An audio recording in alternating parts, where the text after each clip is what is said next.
Mike Jeffries, the rise, fall, and peculiarly scented legacy of Abercrombie Fitch's most controversial CEO. In October 2024, Mike Jeffries, former CEO of Abercrombie Fitch, was arrested on federal charges related to sex trafficking. Jeffries, along with his partner Matthew Smith, allegedly ran an operation exploiting young men who were aspiring models. The accusations claimed that these men were coerced into sexual acts in exchange for career opportunities. The investigation revealed that these incidents occurred in Jeffries' residences and luxury hotels. His arrest followed a 2-year investigation that began after a BBC expose. Jeffries denies the charges. Before more evidence comes to light regarding his charges, it's important to understand his history with the company. Introduction: the legend of Mike Jeffries. Once upon a time, in the wild days of the 1990s, a man named Mike Jeffries decided to take the reins of Abercrombie Fitch, a company originally known for outfitting the likes of Teddy Roosevelt for African safaris.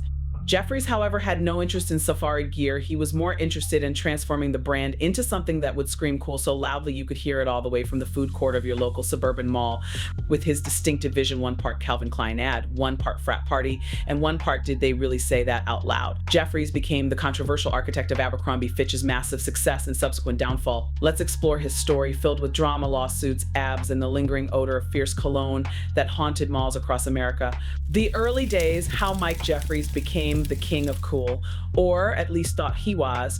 Born in 1944 in Los Angeles, Mike Jeffries had an early brush with fashion thanks to his father, who owned a chain of clothing stores. After attending Claremont Men's College and Columbia Business School, Jeffries dabbled in various retail gigs before taking over Abercrombie Fitch in 1992. By this time, Abercrombie was a stuffy brand best known for selling safari wear to explorers and khakis to the sort of people who owned land, foxes, and probably monocles.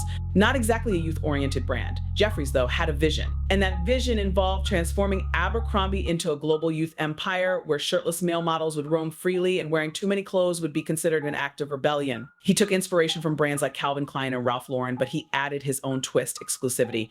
And by exclusivity, we mean making anyone who didn't fit his idea of cool feel about as welcome as a Burger King at a vegan festival. The Abercrombie of the 1990s was born under Jeffries' strict gaze, and it quickly became the brand everyone loved or loved to hate. The Abercrombie Fitch cool kid transformation. Jeffries wasn't shy about his goal to make Abercrombie the uniform of the beautiful, rich, and let's face it, predominantly white cool kids. How did he accomplish this? By turning his stores into what can only be described as nightclubs that happen to sell clothes.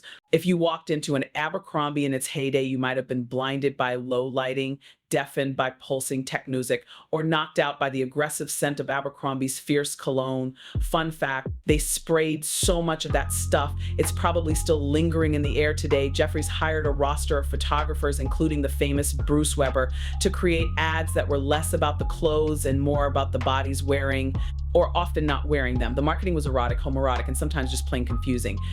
But it worked for a while. The brand stores were filled with models standing around shirtless, looking like they were about to break into a dance routine or just casually flex their abs. You know, normal shopping behavior. And let's not forget the salespeople, who seemed to have been recruited from the pages of Teen Vogue, handpicked based on how well they could pull off looking disinterested and attractive at the same time. For Jeffries, it was all about crafting a specific image and a world of youthful excess and privilege that sold clothes to the few who fit into it and made the rest of us feel like we didn't belong. And here's where the cracks in Jeffries' empire began to form.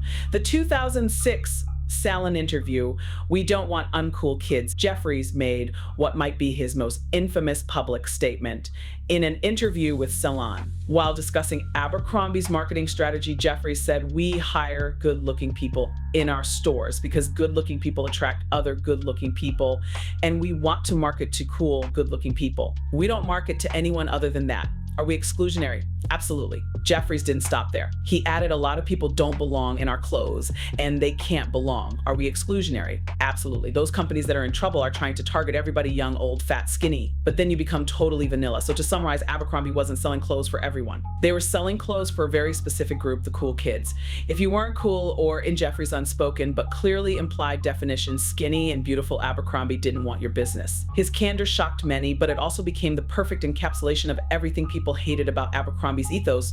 It was the fashion industry equivalent of Regina George running a clothing store. Lawsuits, discrimination. One of the most significant legal controversies during Mike Jeffries' reign involved accusations of discriminatory hiring practices. These accusations led to several lawsuits that would forever tarnish Abercrombie Fitch's reputation as a welcoming brand.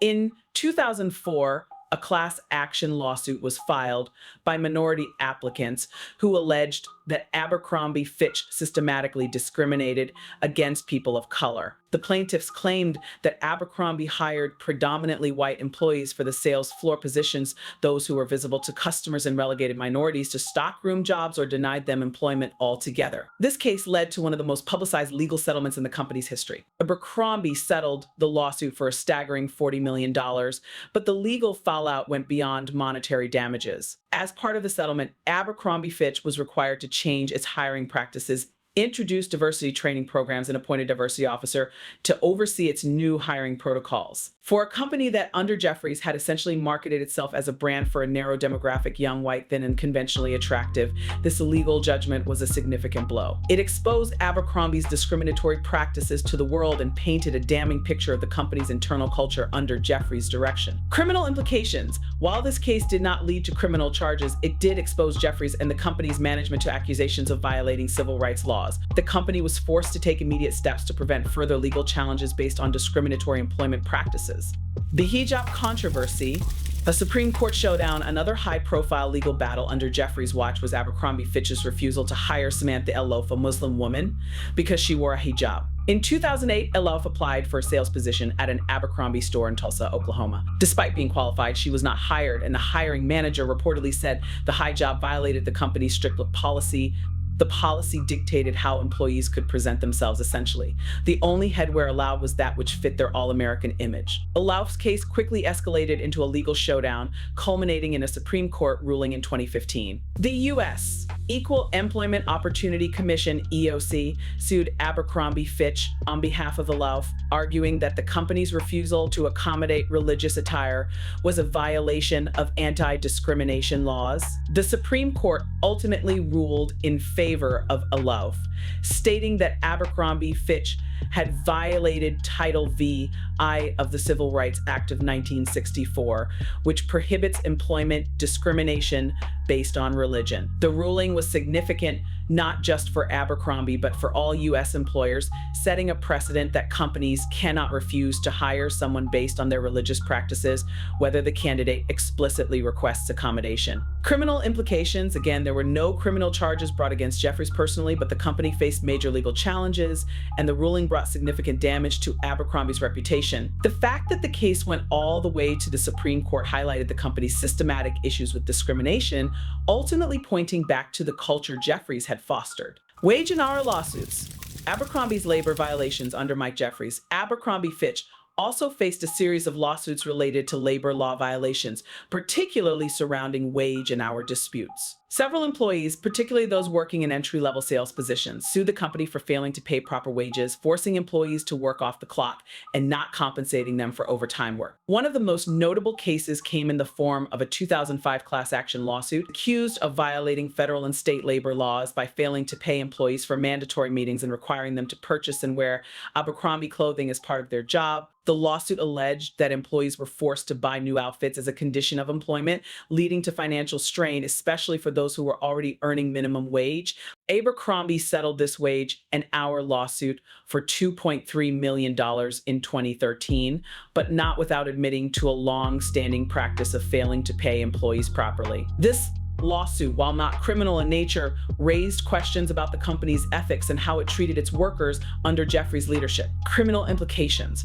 While the labor disputes were resolved through settlements, the cases highlighted the exploitative practices that Abercrombie was willing to engage in to maintain its image. These violations tarnished the company's reputation and brought labor law violations into the spotlight. Had these practices been more egregious, criminal charges could have been considered, but they remained in the civil realm. The private jet scandal. Flying high with legal troubles, Mike Jeffries was known for his tight control over Abercrombie's public image, and this extended to his own personal life as well. One of the more bizarre controversies surrounding Jeffries involved the use of the company's private jet. It wasn't the use of the jet itself that caused the scandal, but rather the strange, almost cult-like rules that governed its staff. In 2014, documents were leaked detailing a flight manual for Abercrombie Fitch's corporate jet, which laid out the specific grooming, behavior, and appearance expectations for flight attendants.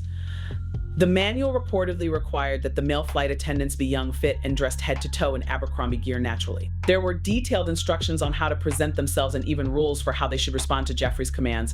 It read more like the rulebook for a frat house than a corporate policy document. The scandal was more embarrassing than legally damning, but it didn't help Jeffries' image. While no criminal charges arose from the private jet scandal, it did contribute to the growing list of controversies that painted Jeffries as a CEO more concerned with image and control than with running an ethical business. The ultimate fall, Mike Jeffries steps down after years of legal battles, declining sales, and a tarnished brand reputation. Mike Jeffries stepped down as CEO of Abercrombie Fitch in December 2014. By that point, his tenure had been defined by a mix of success. Abercrombie had been the epitome of pure cool for a brief period and overwhelming scandal. The lawsuits, allegations of discrimination, and Jeffries' own controversial comments had taken their toll on the brand. Investors were fed up, sales were plummeting, and the public perception of Abercrombie had gone from aspirational to appalling. Jeffries' resignation didn't involve any direct criminal charges, but it was clear that the legal controversies that had plagued the company under his watch were a driving force behind his departure. His once glamorous reign had ended in legal chaos and public embarrassment, a brand identity crisis. Abercrombie's downfall. For a while, Jeffries' approach seemed to work. In the late 1990s and early 2000s, Abercrombie Fitch was the store to shop at if you wanted to signal that you were, in fact, one of the cool kids. Teenagers begged their parents for Abercrombie clothes, and the brand became a status symbol. But the very things that made Abercrombie popular were also its downfall. By the mid-2000s, times were changing. The rise of social media brought increased scrutiny on brands, and Abercrombie's exclusionary tactics started to feel outdated and, frankly, out of touch. The idea that a brand could openly admit to only wanting certain people to wear its clothes didn't fly in an era of increasing body positivity, diversity, and inclusion. Jeffries himself didn't help matters. In 2013, Business Insider resurfaced his infamous comments from the 2006 Salon interview, reigniting public outrage. The brand, once synonymous with the cultural zeitgeist, was now the symbol of everything wrong with elitist fashion. Celebrities like Kirstie Alley publicly condemned the brand, and petitions calling for Abercrombie to change its practices gained traction.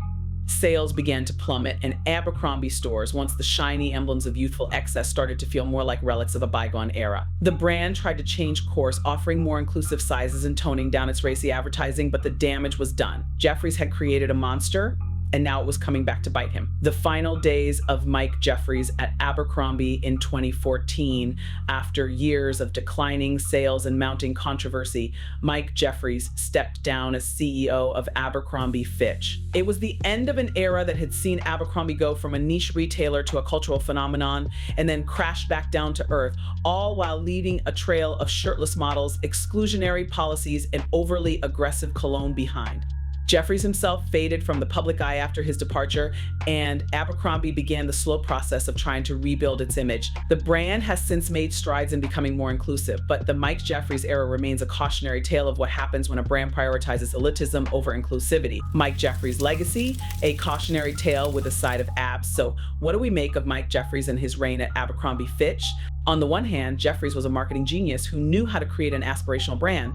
On the other hand, his vision of exclusivity and beauty was narrow, exclusionary, and ultimately unsustainable. Jeffries built Abercrombie into a billion-dollar empire by making people feel like they didn't belong unless, of course, they fit his very specific idea of what belonging meant. But in a world that's increasingly rejecting those kinds of exclusionary practices, Jeffries' approach feels as dated as low-rise jeans and frosted tips. While we can laugh or cringe at some of the more absurd aspects of the Jeffries airless models, folding clothes, mandatory cologne spritzing, and a corporate culture that felt more like a frat party than a business, there's also an important lesson to be learned. Brands can no longer rely on being cool by shutting people out. As Abercrombie has learned the hard way, inclusivity is not just good for people, it's good for business. As for Jeffries, his story is a fascinating blend of fashion, controversy, and the perils of being a CEO who, at least for a while, seemed to believe that his brand could do no wrong. And maybe, just maybe, we can all breathe a little easier now that the era of aggressive cologne spritzing is behind us.